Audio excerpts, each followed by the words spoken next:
Les réalisateurs de cette vidéo sont Laurence Baudouin, Lydia Gay et Kelly Poulain. La méningite. La méningite est une inflammation des méninges. Les méninges sont des membranes qui enveloppent le système nerveux central. Le système nerveux central est composé de tissus nerveux. Il comprend l'encéphale et la moelle épinière qui sont protégés par le crâne et la colonne vertébrale. La méningite a différentes causes. En effet, divers agents infectieux peuvent provoquer cette maladie. Dans de rares cas, les champignons et les parasites peuvent être à l'origine de la méningite. Cependant, les causes les plus fréquentes sont les bactéries et les virus. Facteurs de risque. Différents facteurs peuvent mettre une personne à risque de contracter la maladie. Tout d'abord, l'âge a une grande influence. Les personnes âgées et les nouveau-nés sont plus à risque puisque leur système immunitaire est affaibli. De plus, il est important de savoir que les endroits les plus à risque sont les lieux publics, comme les épiceries, les hôpitaux, les pharmacies et les écoles. Technique de diagnostic. Lors de l'arrivée d'une personne malade à l'hôpital, les médecins reconnaissent les symptômes typiques de la maladie et posent le diagnostic de la méningite. Une ponction lombaire est ensuite pratiquée en urgence pour confirmer le diagnostic et déterminer s'il s'agit d'une méningite d'origine virale ou bactérienne. La ponction lombaire permet de faire un prélèvement du liquide céphalorachidien qui n'aura pas le même aspect si la méningite est virale ou bactérienne. Si la méningite est d'origine bactérienne, des antibiotiques seront tout de suite administrés. Les symptômes. Plusieurs symptômes peuvent apparaître chez les personnes ayant contracté une méningite. Certains symptômes sont plus bénins, tels que ceux d'un rhume ou d'une grippe, soit une toux sèche, de la fièvre, des écoulements nasales, de la fatigue et des douleurs musculaires. Certains symptômes sont plus graves, comme des maux de tête, de l'irritabilité, des nausées, des vomissements, des raideurs au cou, des éruptions cutanées, des troubles digestifs et même des troubles respiratoires. Toutefois, si des bactéries ont atteint vos méninges, il ne faut pas tarder et il faut aller consulter rapidement, car une négligence pourrait être fatale. En plus, des symptômes autres que la fièvre peuvent être absents chez le nourrisson. Il faut donc être très vigilant. La méningite virale. Les virus la causant. Plusieurs virus peuvent causer la méningite. Les entérovirus sont les principaux agents viraux responsables de la méningite. Mieux connus sous le nom de virus de la grippe d'estomac, ils sont principalement responsables des cas saisonniers, soit en fin d'été et en début d'automne, mais n'entraînent que des légers symptômes se rapportant à ceux du rhume ou de la grippe. Les virus Coxsackie des groupes A et B et les écovirus peuvent eux aussi causer la méningite virale. Les arbovirus se retrouvent dans les forêts et sont, tout comme les entérovirus, responsables des cas de méningite saisonnier. Toutefois, les arbovirus causent rarement les méningites. Les virus de l'herpès simplex sont responsables de plusieurs infections à tout âge, notamment l'herpès génital qui peut provoquer une méningite. Le virus de la rougeole et des oreillons cause moins souvent la méningite qu'auparavant. Ce succès serait dû à la vaccination des enfants contre ce type de virus. Finalement, les adénovirus engendrant des pharyngites, des pneumonies ou encore des conjonctivites peuvent aussi entraîner une méningite virale. Souvent, les virus vont avoir infecté une autre région du corps avant de se rendre au méninge. Le traitement de la méningite virale. Une personne s'étant fait diagnostiquer une méningite virale ne sera pas gardée sous observation plus longtemps par le médecin. La personne pourra entrer aussitôt à la maison. Toutefois, plusieurs conseils sont de mise pour un rétablissement optimal. En effet, il est important de bien se reposer sans pour autant rester au lit toute la journée. Des activités calmes et relaxantes devraient donc être favorisées.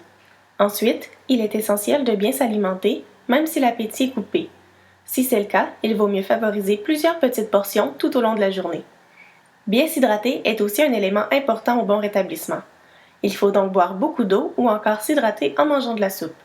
Somme toute, afin de soulager la fièvre et les maux de tête, il peut être utile de prendre de l'acétaminophène ou encore de l'ibuprofène.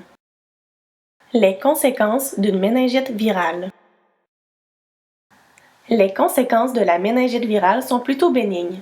En effet, la maladie ne laisse quasiment jamais de séquelles et souvent, aucun suivi médical n'est nécessaire. La personne ayant contracté une méningite virale se rétablit normalement dans les 5 à 10 jours. La méningite bactérienne. Les bactéries la causant. Les méningocoques touchent surtout les gens qui ont moins de 20 ans. À partir de cet âge, la plupart des gens ont développé une immunité contre cette bactérie. Les streptocoques peuvent être présents chez les gens sans qu'il y ait de symptômes. La plupart des infections de ce type surviennent chez les nouveau-nés, car lorsque la mère enceinte est porteuse de la bactérie, un nouveau-né sur 2 sera infecté. Il n'existe pas de vaccin pour prévenir les infections par streptocoque. La bactérie E. coli est plus susceptible de toucher les nouveau-nés, surtout ceux de faible poids à la naissance.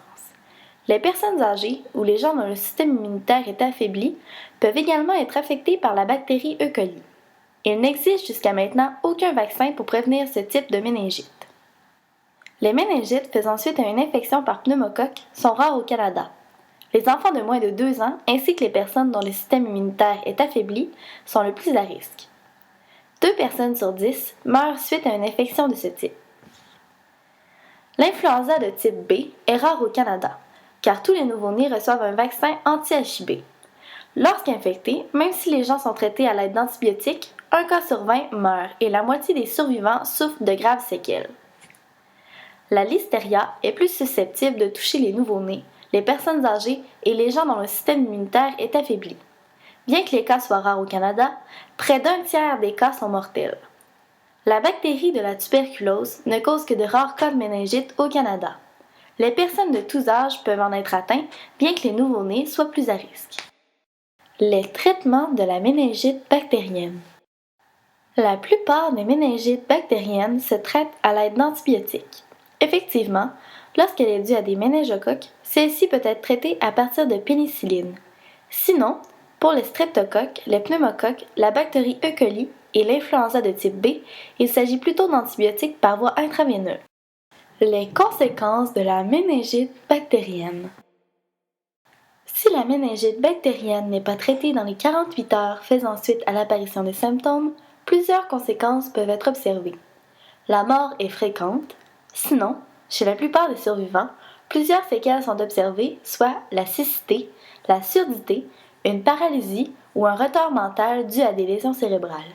Il s'agit donc d'une urgence médicale. Comment prévenir la méningite? Étant donné que la transmission des virus se fait la plupart du temps par contact direct, soit avec de la salive, des sécrétions ou des excréments, on peut la prévenir en favorisant un lavage des mains efficace et régulier et en encourageant les éternuements dans un mouchoir ou encore dans son coude si aucun mouchoir n'est à disposition. La désinfection régulière des jouets, des poignées de porte, des robinets ou de toute autre surface pouvant accueillir plusieurs virus et bactéries est de mise. De plus, un bon système de ventilation permet d'aider à prévenir les cas de méningite. Bien sûr, des vaccins existent pour prévenir certains types de méningite. En effet, celles causées par les bactéries méningocoques, pneumocoques et influenza de type B et celles causées par le virus de la rougeole et des oreillons peuvent être prévenues par des vaccins. Les rôles de l'ergothérapeute. L'ergothérapeute peut intervenir auprès des gens ayant des séquelles dues à la méningite. Pour les gens souffrant d'une paralysie, il peut adapter le domicile, mettre en place de l'aide à domicile et enseigner diverses méthodes de compensation. Pour ceux ayant eu des lésions, son rôle sera plutôt de faire des tests sur ses habiletés mentales. En conclusion, il est important de prévenir la méningite par la vaccination. Cela réduit de beaucoup les cas de méningite dans les hôpitaux. De plus, il ne faut pas hésiter à aller consulter rapidement dès les premiers symptômes, car si la maladie s'avère être une méningite de type bactérienne, ce pourrait être extrêmement dangereux. Le diagnostic doit donc être posé rapidement. En effet, seulement 48 heures suivant les premiers symptômes peuvent entraîner la mort. Bref, la méningite est une maladie de plus en plus rare au Canada, mais il faut continuer à prendre les précautions pour la prévenir, telles le lavage des mains et la désinfection régulière des jouets. Retrouvez-nous pour la prochaine capsule santé.